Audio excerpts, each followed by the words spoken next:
Hi Pisces, welcome back to another video. Today is Monday, September 23rd.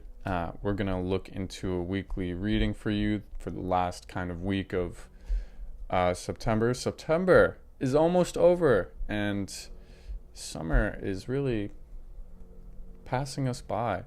I love fall though. I feel like Pisces likes fall too. Wonder why. Maybe it's the Scorpio energy. Maybe it's just fall is just nice. I don't know. Maybe it's just a me thing. Maybe I'm projecting. Jeez. Best not do that for the message. So yeah, we'll take a look into a bunch of things here. We're going to look at what your overall energy may be at this time, what supportive energies and energies surround you may not be aware of, what your focus is, recent past, strength, hopes and fears, what your immediate future looks like, what your potential outcome looks like, and I think with all that, you should have a good sense of how to have an even better week. But as I've seen and as I've said, there's been a lot of strength in you. We just had a lot of beautiful transformation with that Pisces moon eclipse not too long ago on the 17th lunar eclipse. So shifts are happening, and I think a lot has to do with strength. But let's see what the cards say. So Spirit, what does Pisces need to know for their last week of September?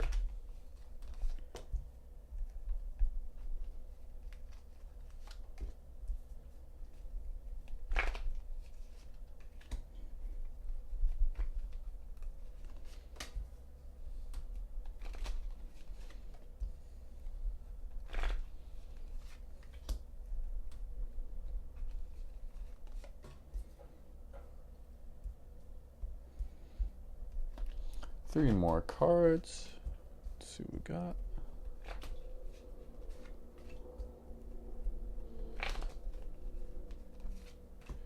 Nice. Felt very intuitive. Let's see what we got. Ah, what a nice thing. Yeah.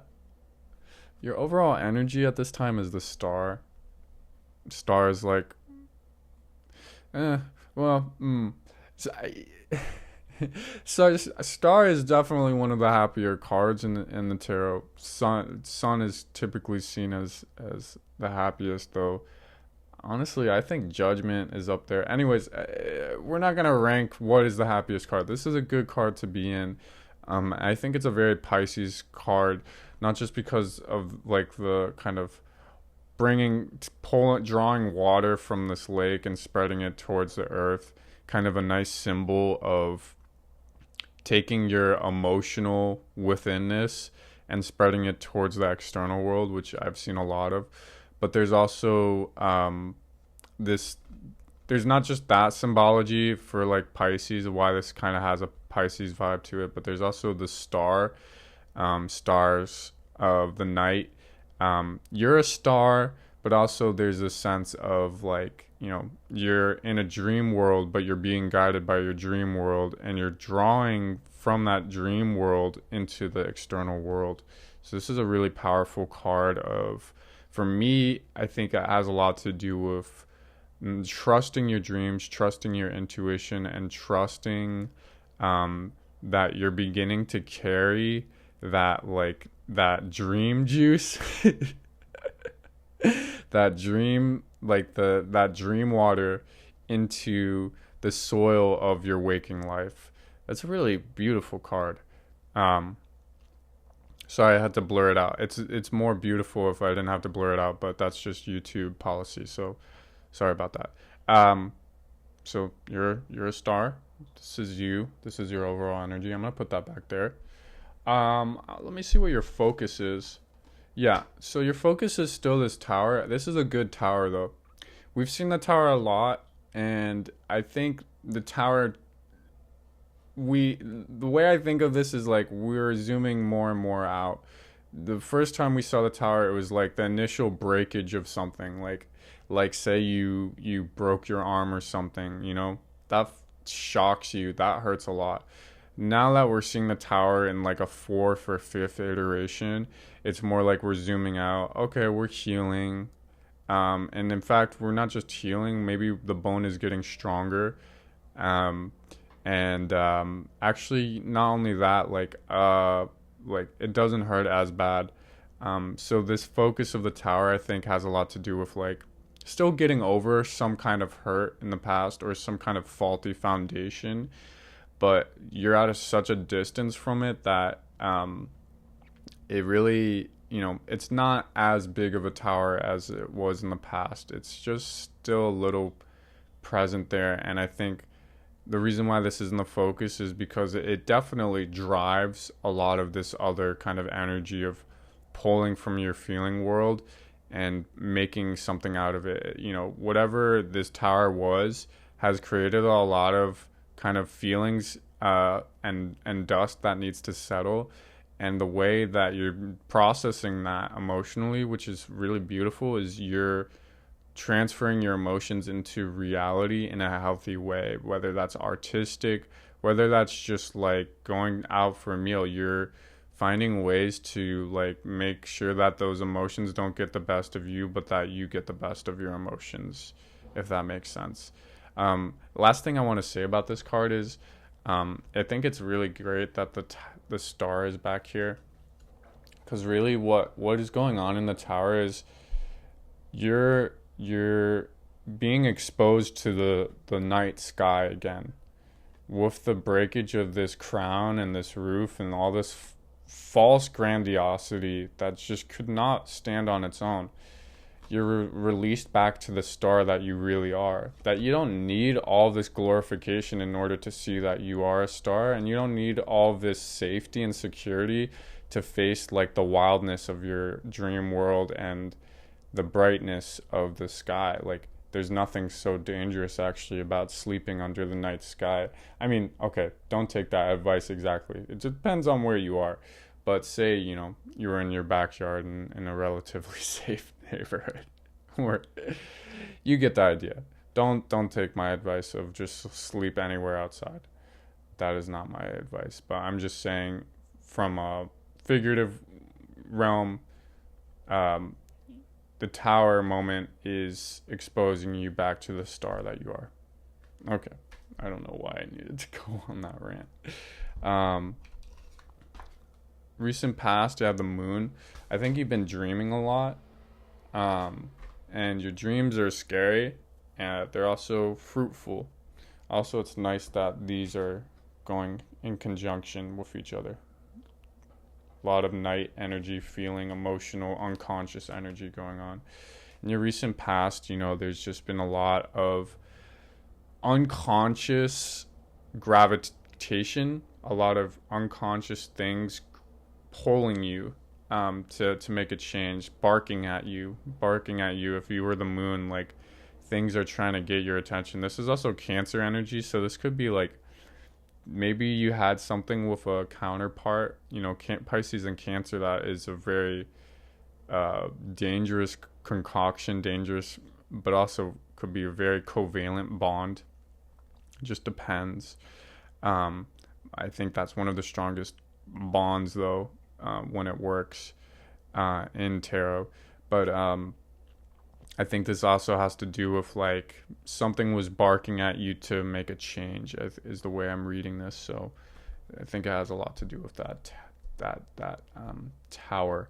I'm going to look at the strength, and then we're going to look at what energies surround you may not be aware of. So in your strength, this is great.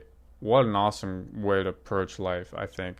So in your strength right now, I see you like finally stepping into this energy. I think this is a Pisces energy that like we forget is there, which is that you're a fool.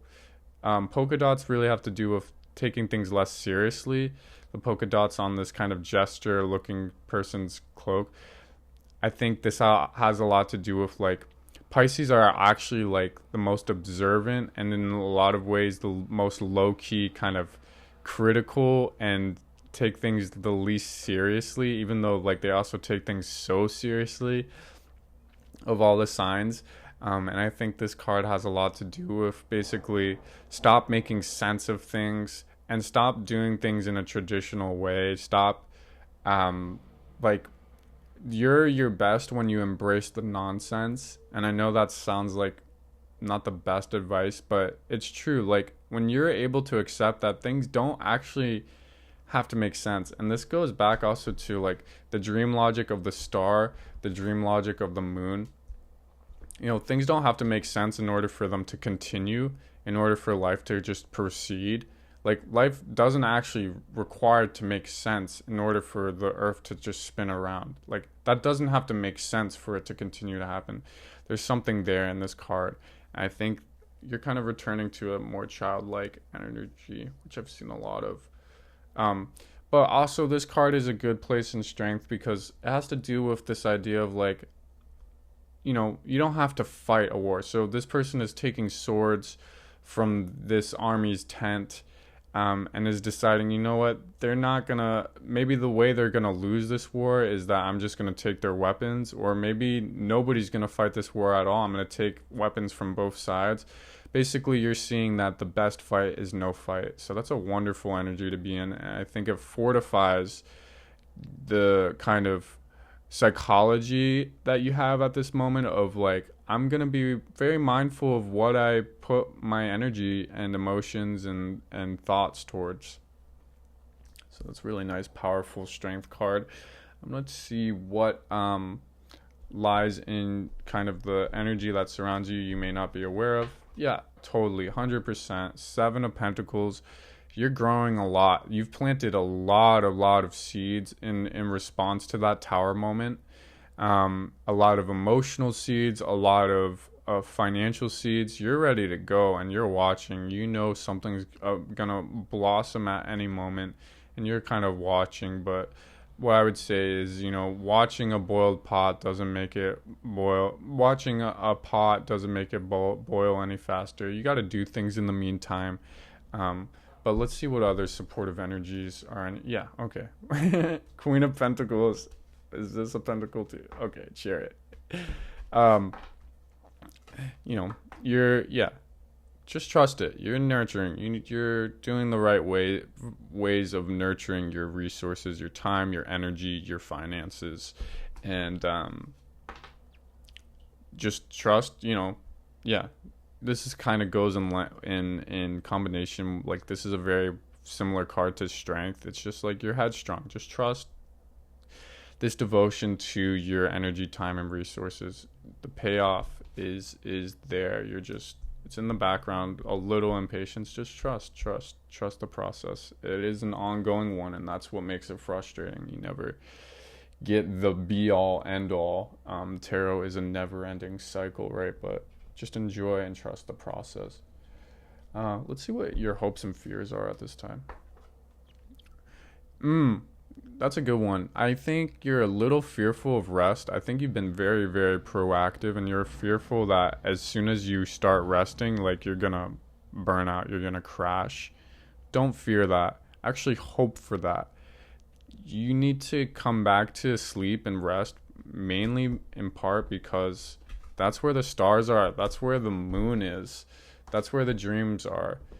Without those dreams to pull from, you have nothing to pour towards the soil of your waking life. You need to sleep. You need to dream. Don't be afraid of rest. Don't, like, when you're tired, rest. Don't be afraid of that. Like, Pisces definitely get into that place, especially when it comes to thinking and feeling of like, I need to work my way out of this. You do a lot, like a lot. And the problem with Pisces is a lot of the time the work is internal. So people are just like, oh, Pisces is so lazy. Pisces like doesn't do anything. But it's because the work that you do is not visible. And that does sound like something a lazy person would say. But it's true. It really is true. So just trust that you're doing a lot and get the rest you need when you need it. For your immediate future, got the Hierophant. Yeah, definitely. I see you just like finding devotion to something and finding mentorship. I think you've been lost for a while in terms of finding a role model and finding maybe like a doctrine or like a rule book, finding some kind of philosophy of life that you can actually dedicate yourself to. The way I'm going to read this too is that the Hierophant could just be you, that you are finally seeing that you are the only role model you got. Like, you've tried everything. I know you. You're spiritual, you're philosophical, you're psychological, you're artistic, you're everything. You've studied a lot of greatness in your life, and now it's time for you to see like you're the only role model and you're the only philosophy of life that you actually have. This is a great reading. And then for your potential outcome, no surprise, honestly, but the Hermit. This has been coming back and back and back. What I'm going to warn you of is like, you can't think your way out of problems and you can't feel your way out of problems. You need to bring in kind of the action of wands, the action of pentacles, the action of thought. You need to bring all of that. Bring in the action of activity, the action of kind of pentacle energy, the action of doing external things. Be careful when you go into a place of self-reflection. Overall, though, this Hermit may symbolize actually that, like, after doing all this work, you're going to need another moment of self-reflection.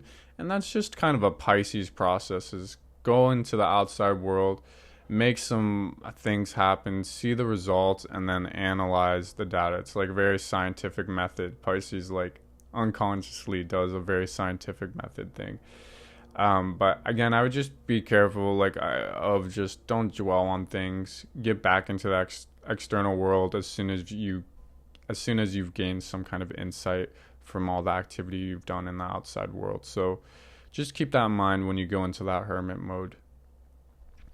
But yeah, that's your reading. It looks really awesome.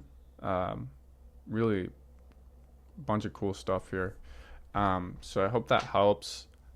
This is, again, Beyond Tarot, wishing you peace and beyond.